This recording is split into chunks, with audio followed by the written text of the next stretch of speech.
இப்போ நம்ம ஓட்ஸ் தோசை எப்படி செய்கிறதுன்னு பார்க்கலாம். இது சட்னி சாம்பாரோட வச்சு சாப்பிட்றதுக்கு ரொம்ப நல்லாயிருக்கும். இதை செய்கிறது ரொம்ப ஈஸி தான்.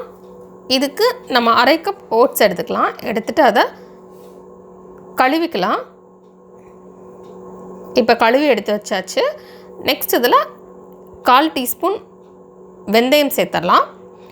இட்லி தோசைக்கெலாம் மாவு இல்லை அப்படின்னா, குயிக்காக ஏதாவது டிஷ் செய்யணும் அப்படின்னா கண்டிப்பாக அந்த ஓட்ஸ் தோசை ட்ரை பண்ணலாம். இது வந்து புளிக்க வைக்கணும் அப்படின்லாம் தேவையில்லை. ரொம்பவே இன்ஸ்டண்ட்டாக பண்ணக்கூடிய தோசை ரெசிபி இது. இப்போ நெக்ஸ்ட் இதில் நம்ம ரவை சேர்த்துடலாம்.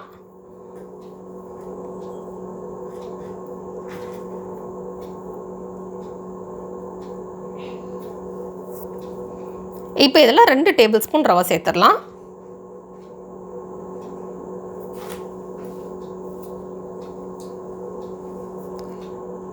நெக்ஸ்ட் இதில்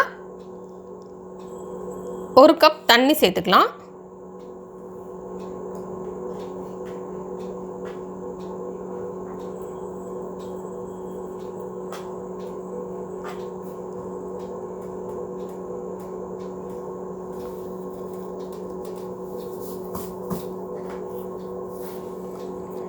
இப்போ தண்ணி சேர்த்தாச்சு.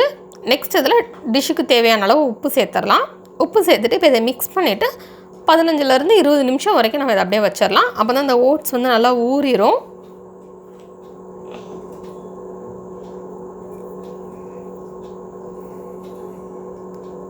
இப்போது 15 நிமிஷம் கழிச்சு நம்ம எடுத்து பார்த்துடலாம். இப்போ 15 நிமிஷம் ஆயிடுச்சு.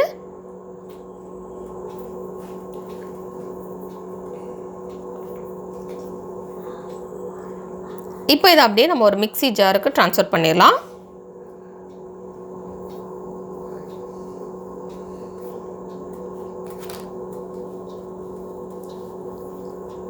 அப்படியே அந்த தண்ணியோடய சேர்த்தே நம்ம மிக்ஸி ஜாரில் ட்ரான்ஸ்ஃபர் பண்ணிடலாம்.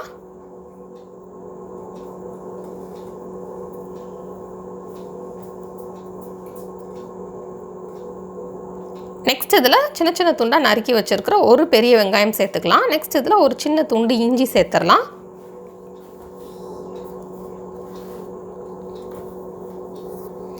நெக்ஸ்ட் இதில் 2 பச்சை மிளகாயை சின்ன சின்ன துண்டாக நறுக்கி சேர்த்துக்கலாம். நெக்ஸ்ட் இதில் கொஞ்சமாக கருவேப்பிலை சேர்த்துடலாம்.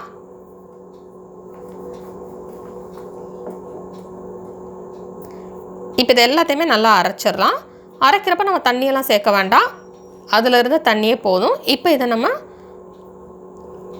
ஒரு பவுலுக்கு ட்ரான்ஸ்ஃபர் பண்ணிடலாம். இது வந்து ரொம்ப திக்காகவும் இருக்கக்கூடாது, ரொம்ப தண்ணியாகவும் இருக்கக்கூடாது. நெக்ஸ்ட் இது கூட 1 டேபிள் ஸ்பூன் ரவா சேர்த்து மிக்ஸ் பண்ணிடலாம். அப்போ தான் தோசை வந்து நல்லா மொறுமொறுன்னு இருக்கும்.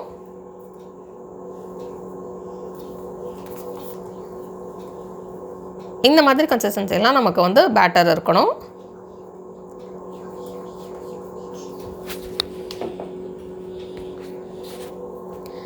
இப்போ நம்ம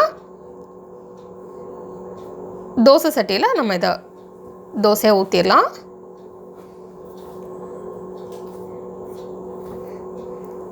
இப்போ இதில் தேவையான அளவு எண்ணெய் சேர்த்துக்கலாம்.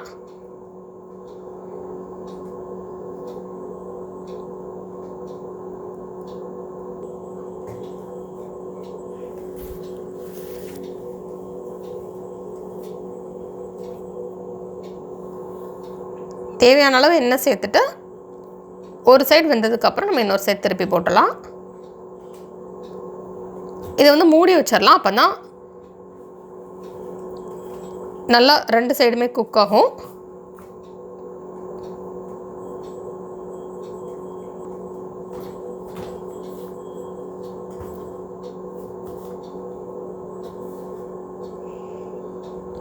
இப்போ 2 சைடுமே வந்ததுக்கப்புறம் நமக்கு சுவையான ஓட்ஸ் தோசை ரெடி. இது சட்னி சாம்பாரோட வச்சு சாப்பிட்றதுக்கு நல்லாயிருக்கும். இது சூடாக சாப்பிட்றப்போ ரொம்ப நல்லாயிருக்கும்.